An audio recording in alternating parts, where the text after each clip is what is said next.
بسم الله الرحمن الرحيم الحمد لله رب العالمين والصلاة والسلام على أشرف الأنبياء والمرسلين نبينا محمد صلى الله تعالى عليه وعلى آله وصحبه وسلم تسليما كثيرا كثيرا ما بعد. Mes chers frères et sœurs, salam alaikum wa rahmatullahi wa barakatuhu. Toujours un plaisir de vous retrouver à travers le lien de la mosquée de Bonneuil.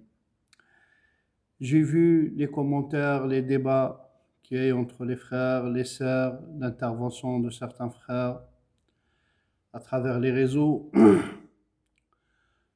Il ne faut pas dramatiser. Il ne faut pas dramatiser. La chose, quand vous lisez le Coran, Allah il vous explique, subhanahu wa ta'ala, et Allah il nous donne les détails de toutes les communautés qui sont passées avant nous. Depuis notre père Adam alayhi salam jusqu'à notre époque, jusqu'au jour d'aujourd'hui. Allah tabaraka wa ta'ala il nous raconte comment ça s'est passé par rapport aux prophètes, qu'est-ce qu'ils ont subi les prophètes alayhi salatu wa salam, qu'est-ce qu'il a subi notre prophète sallallahu alayhi wa sallam à Mecca.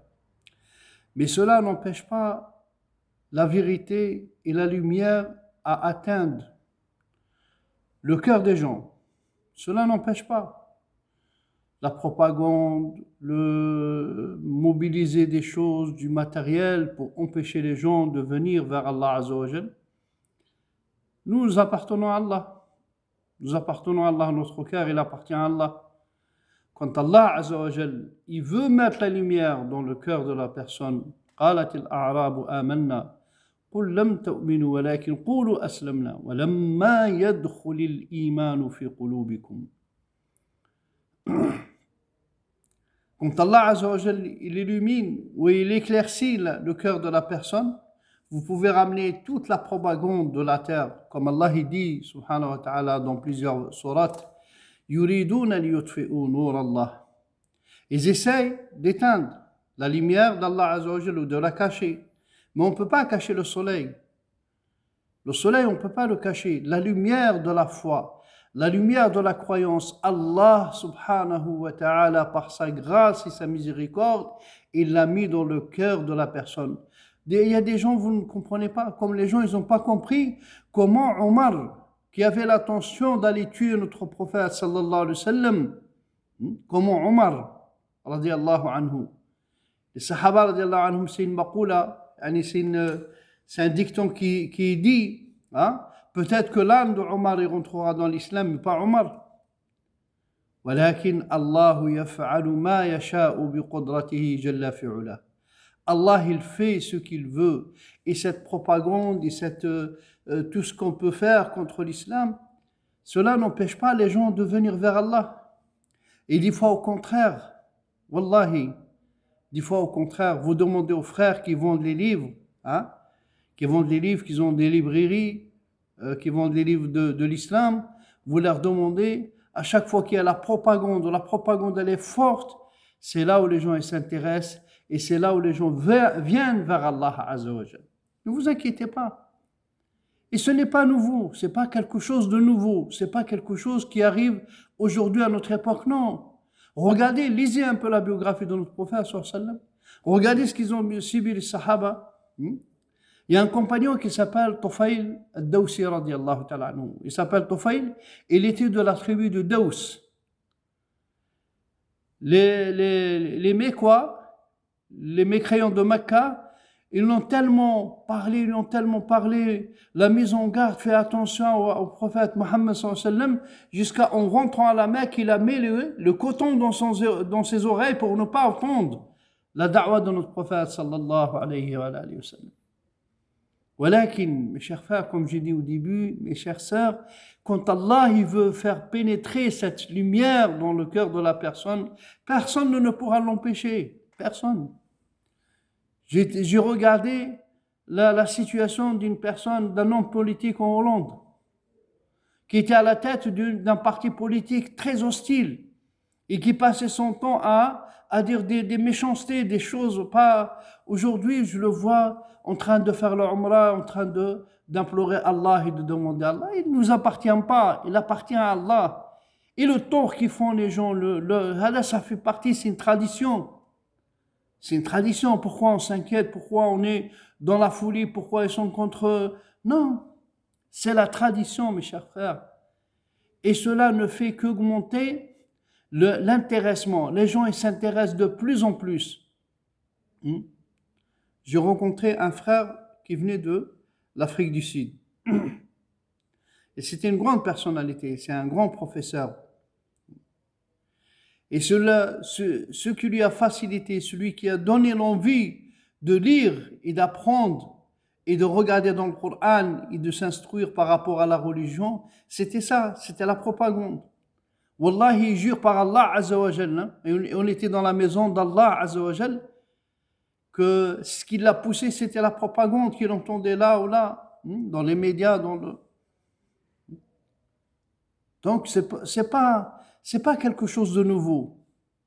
Il faut pas... Lisez le Coran et vous comprenez comment les gens ils sont comportés, la propagande qu'il y avait contre les prophètes, alayhi salatu wassalam. Lisez l'histoire de Nuh, alayhi salam. Lisez l'histoire d'Ibrahim, alayhi salam, de Moussa, alayhi salam, et d'autres, alayhi salatu wassalam, et la biographie de notre prophète, Muhammad sallallahu alayhi wa sallam, avec ses compagnons. 3 ans, dans l'embargo, Shi'ab Abi Talib, 3 ans.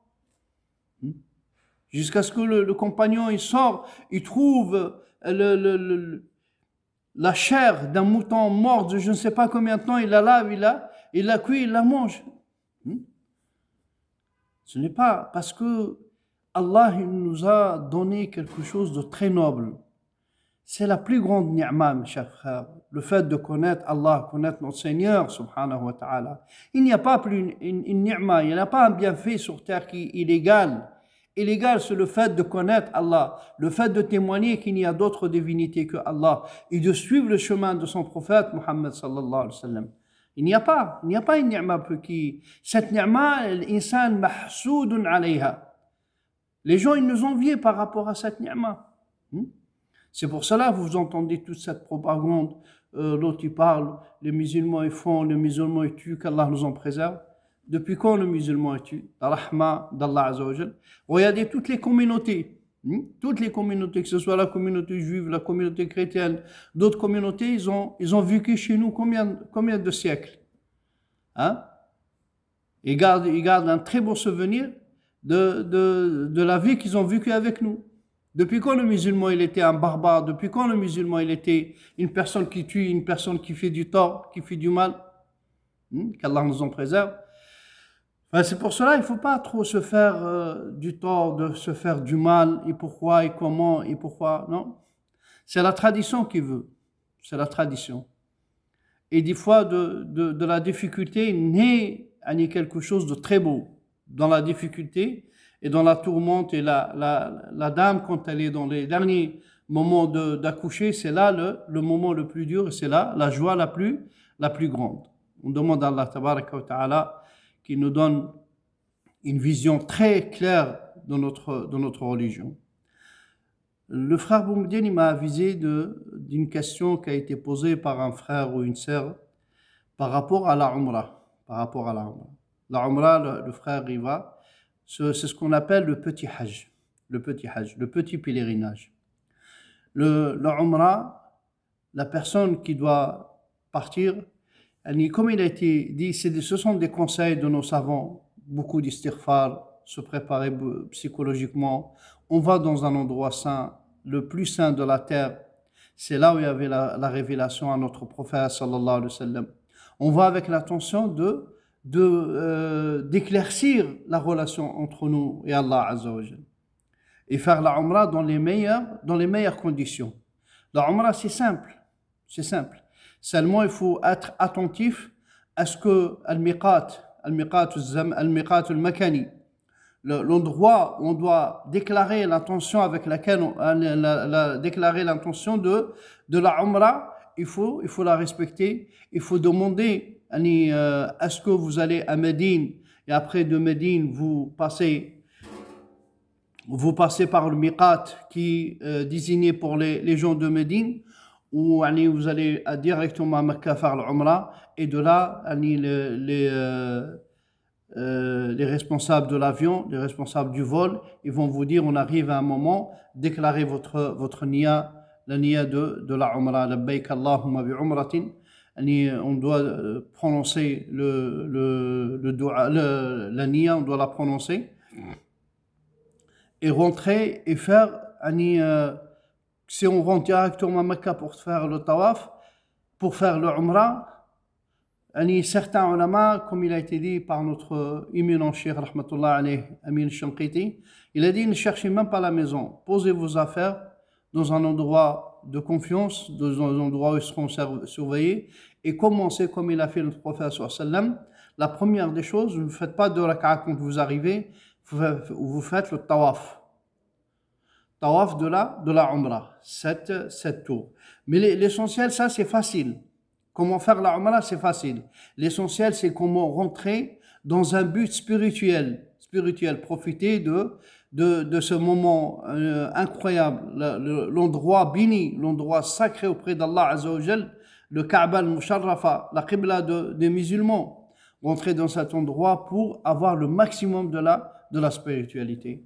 Quand on arrive, il ne faut pas s'occuper à acheter les cadeaux, à acheter ça, aller au marché, consacrer ce temps juste pour Allah Azza wa Jal. La Umrah, vous dites, je viens, ya Allah, tu m'as invité dans ta maison, je viens avec beaucoup de himma. Je viens pas pour regarder ou pour faire le touriste ou pour acheter les affaires. Et on demande à Allah Azza wa Jal qu'il accepte, Inch'Allah. Barakallahu fikum, assalamu alaikum wa rahmatullahi wa barakatuh.